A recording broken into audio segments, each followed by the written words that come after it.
You want to sort of visualize yourself in the interview before it happens.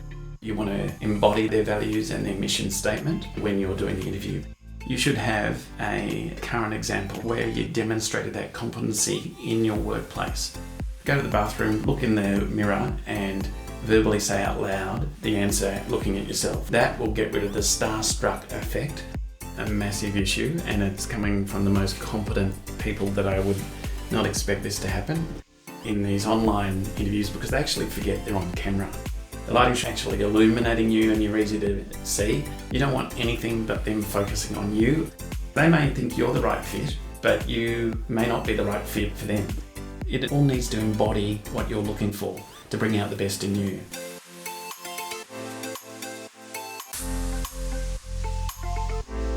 This episode is sponsored by Employee, your partner in finding the perfect job match.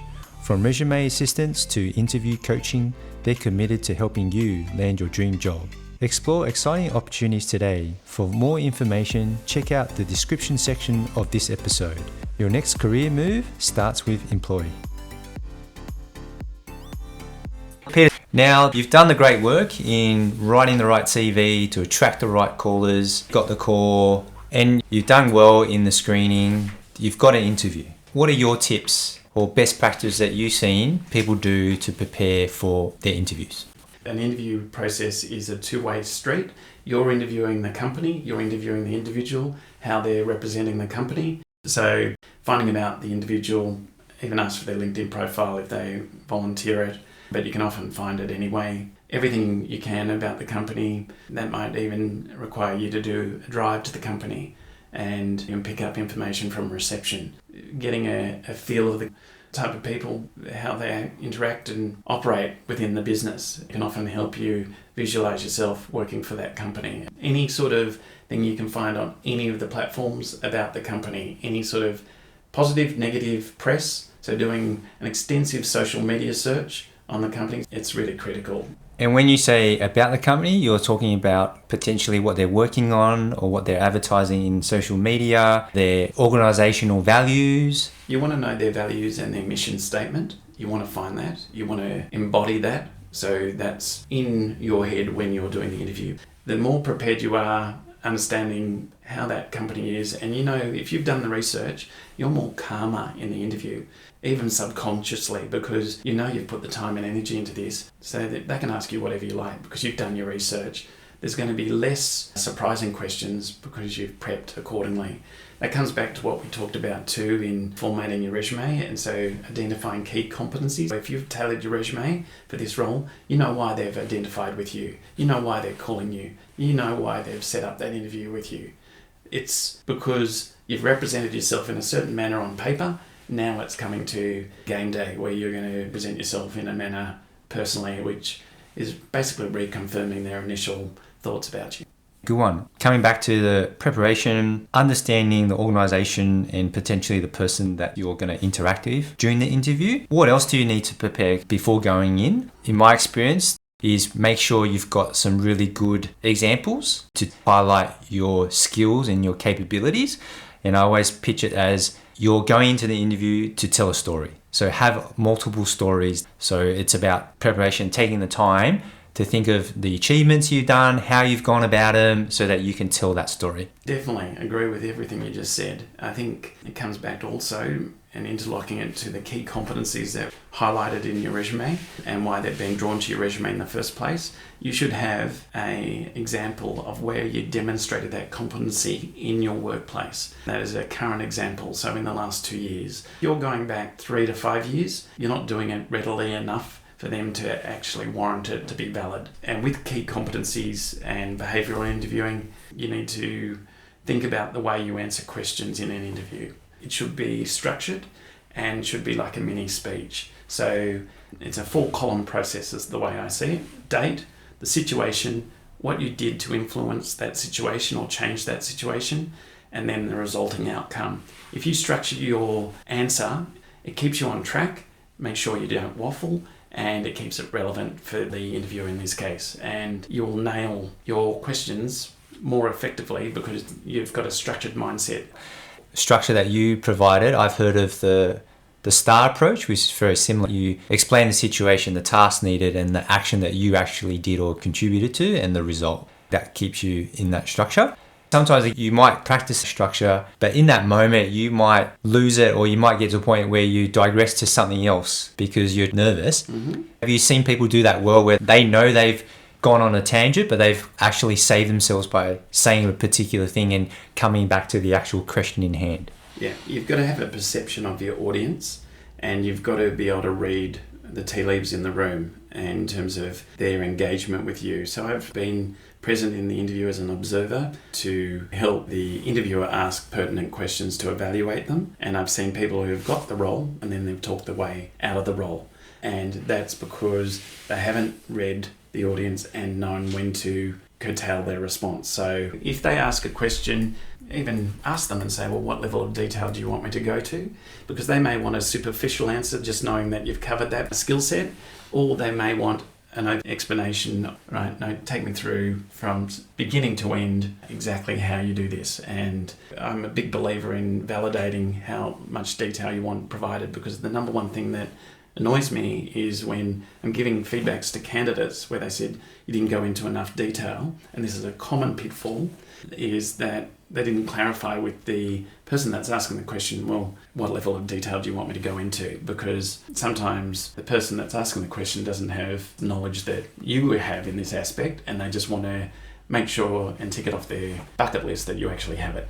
For sure. One of the best tips I can give anyone in terms of going for an interview, and it sounds ridiculous, and I've used it for making speeches, and I go to the bathroom, look in the mirror and verbally say out loud the answer looking at yourself, because that will get rid of the starstruck effect of losing your thought process in the interview, because there's nothing more off-putting than hearing your own voice and how you look and present in a mirror. It can throw you every day of the week. So yes, true.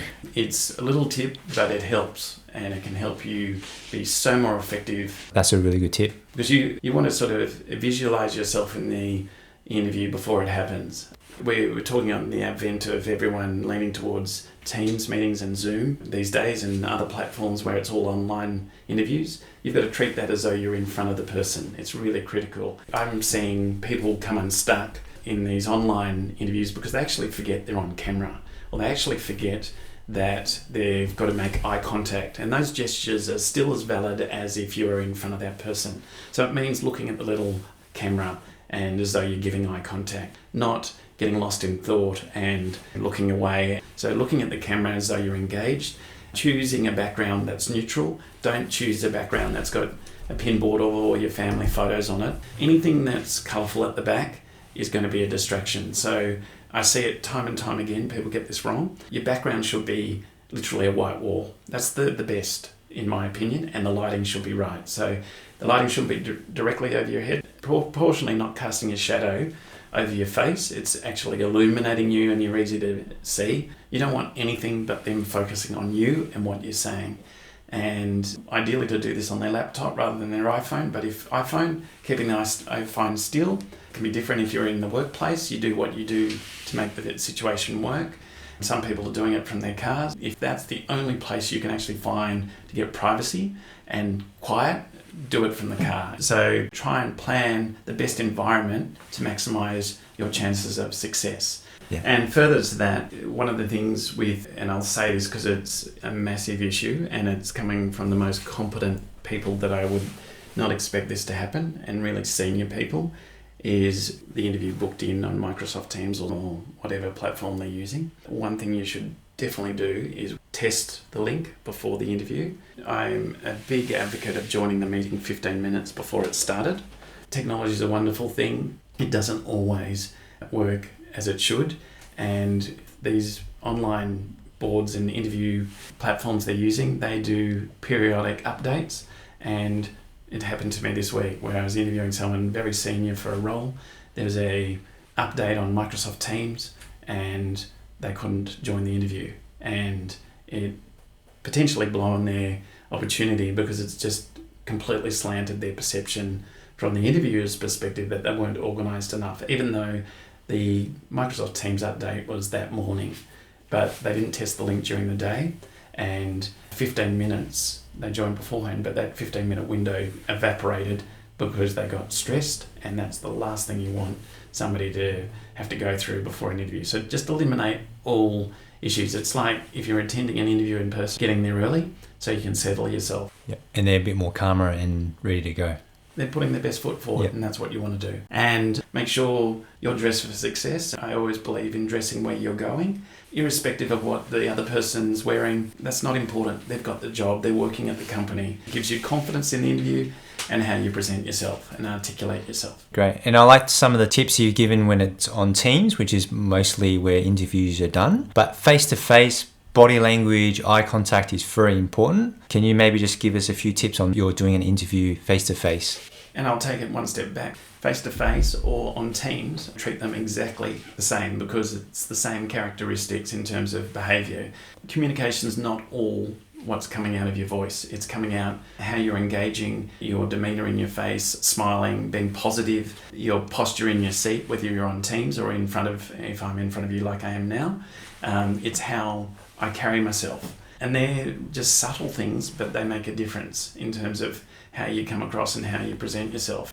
Excellent. So Peter, we talked about preparation, body language, prepare yourself when you're doing your virtual interview. What about some of the common pitfalls that people should try and avoid during the interview? So I know, for example, one is not to use the same example multiple times. I agree. If you're highlighting the same example, they've got a limiting belief of you, and that's the last thing you want. So when a job's put up there, there's 3 or 4 key competencies, key behavioural characteristics that they want to see displayed in somebody that they've got through experience and through their working career that exhibited in this role that they're recruiting. So you should have 2 examples of each that you can be on point. You can even write those key competencies and put it down in front of you in the interview. People go, what's that? And you say, well, these are the key competencies I've identified for this role. It's a positive. And you can have your examples as reference points, like bullet points to illustrate those competencies. Nothing wrong with that. It shows a level of preparedness. It's an opportunity for you to showcase yourself in the best manner. Another thing, not using slang or inappropriate language, keeping it professional. You're on show, you need to keep it to the conversation that you're having with the person that's interviewing you. Yes, and the other one is, what about when people sound too scripted because they've prepared so well, practiced that they've pretty much learnt word from word, but then in the interview it feels like they're just reading off a script. That's a really good point. Coming across too mechanical, or the person's telling you basically what you want to hear. You need to break that up. It can't come across that way. And one thing that I was going to talk to you about is, even if you've got a flatmate or spouse, husband, children, write out the questions that you think you're going to be asked in the interview and get them to do a role play with you. That is an absolute gold way. And it sounds ridiculous, but if you've got your child reading out the questions to you and you're reciting it back, just hearing your own voice and how you communicate back, it's a fantastic way of preparing. Yeah, I agree. And what happens if you don't have an answer for a particular question, or you don't have an example? How should you respond to that? Be honest and say, look, I can't think of an answer to demonstrate that competency, or I can't think of an example that comes to mind. And then I'd ask a question to sort of determine how much latitude I have. But you can say, look, I've never done this, but I have done something that I think is similar. Would you like me to elaborate and explain this point, which I think covers aspects of what I think you're trying to ask? And that's a deflecting sort of maneuver, but it's also not shutting it down. No, I think that's a great idea to provide an example that maybe covers some of the questions. Is it good to just say, I don't have an example, but I can tell you this is what I would do if I was faced that scenario? Spot on. So if you haven't done that and you're confident enough to answer it that way, absolutely. So I haven't been faced with that situation before. It's something that if I was faced with this situation, this is how I would approach it. And that's a fantastic way also. Great. Okay. And let's go back to what you mentioned earlier about it's a two-way conversation, because you also want to walk out in the interview knowing that, hey, if I do get the job, I can see myself working with these people because I had a good interaction. So when they go, Peter, do you have any questions for us? What should you be asking? You've got a window to assess where you're going to be working, and you want to understand the culture and what motivates people. It comes back to the company's values and mission statement. It all needs to embody what you're looking for to bring out the best in you. you skipping or not paying attention to these areas can have a dramatic effect in terms of how successful you are in that role. So it comes down to you also asking the right questions in the interview to make sure you're the right fit. Because they may think you're the right fit, but you may not be the right fit for them from your perspective. And that's really important. So asking an interviewer, where would you like me to be in 1 week, 1 month, 6 months, 3 months from here? What sort of expectations would you have for the successful person? And where would you like them to be in these sort of key milestones? That's sort of a good way of sort of getting a way in which they think. And to show you've done some background reading on that individual, throw it back on them and say, what motivates you to come to work every day? What do you love about working for this business? Clearly you've been successful. Sort of what key attributes have helped you with your success here? Something like that is a bit different from saying, what's the onboarding look like in terms of the induction process and how long does it go for? Most people will ask that. Something a little bit left of centre. It's important to ask questions that aren't commonly asked. And sometimes those questions will only come during the interview. And if they do, write them down. You'll forget them at the end. There's nothing wrong with writing notes during the interview. It might put the interviewer off if they're not that used to that sort of thing, but just showing that you're taking real interest in what you're doing. Totally. I myself ask, what's your management style? I think that's a good one. It sort of helps you understand, can I see myself working with and for this person? A great one. Sometimes they often ask how you like to be managed.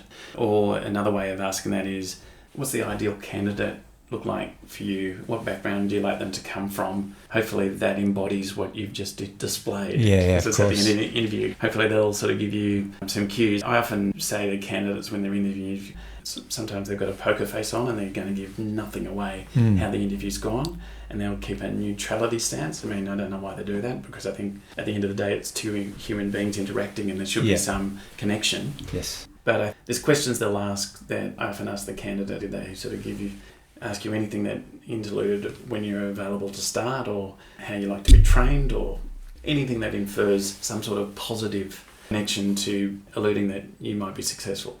And what about when it comes to negotiating your salary? Is that the right time to have that conversation during the interview, or is it more get offered the role first and then have that conversation? So the salary should always be in the screening side of things. Salary expectations, they should actually ask, because it's in the ad. If it's not in the ad, you ask a question because you don't want to sit an interview the entire time and then find out that it's significantly less than what you were expecting, because it's a waste of both parties' time. So addressing that in the screening, if it's coming up, mentioning it in the interview process is far too early. If you're talking about salary during the interview process, you're doing yourself an injustice, because taking the focus off your ability to do the role, because it's focusing on a monetary aspect, which some employers may say, oh, he's only driven or motivated by money. You're worth not that money until the actual interviewer has a connection with you and thinks you're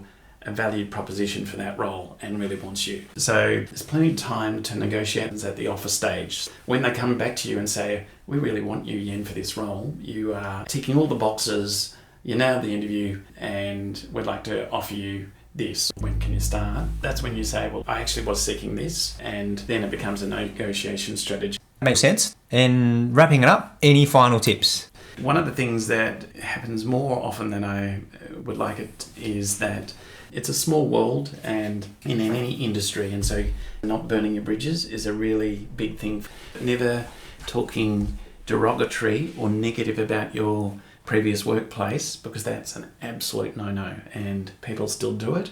And you can still illustrate areas of development or areas of improvement at the previous workplace without saying any negative connotation. It's the way you conduct yourself. But getting caught on that trajectory of explaining your last workplace is going to do yourself no favours at all. Yeah, it's a good point. And my final tip is references. Referees are important. Employers will say referees sometimes aren't worth paper they're written on, because they're only going to say good things. That's not necessarily true. It depends on how the questions they ask. And so many people come unstuck in this process. Getting the interview, passing and getting a job offer is 50% of the equation. People think it's 80% and it's done and dusted. The compliance process is now becoming more and more integral in the process. So being organised with your references is critical. You have to have references already in mind who you're going to ask. And I'm a big believer, it's an investment of time from the person giving the reference. So a courtesy call and actually notifying that reference that, look, I've just been for this job, I've been successful. Would you mind if I provided you as a referee to the company that I'm going for? And this is the position and this is the responsibilities, but it correlates with what I did for you. And giving a reference is a 10-minute exercise. So somebody will call me and it's the first time I'm hearing is from an employer, and it happens a lot. I've had no notification this employer's ringing me and they're wanting to do a reference. It's going to take 10 minutes of your time to go through this, and I'm already on the back foot because the person's not asked me, and just a courtesy call. And of course I'd give them a reference if they'd rung me, and I still do give them a reference, but it's probably not as glowing as it should be because they just haven't been respectful of my time, and that's just a courtesy that you should practice. So building and keeping connections is really important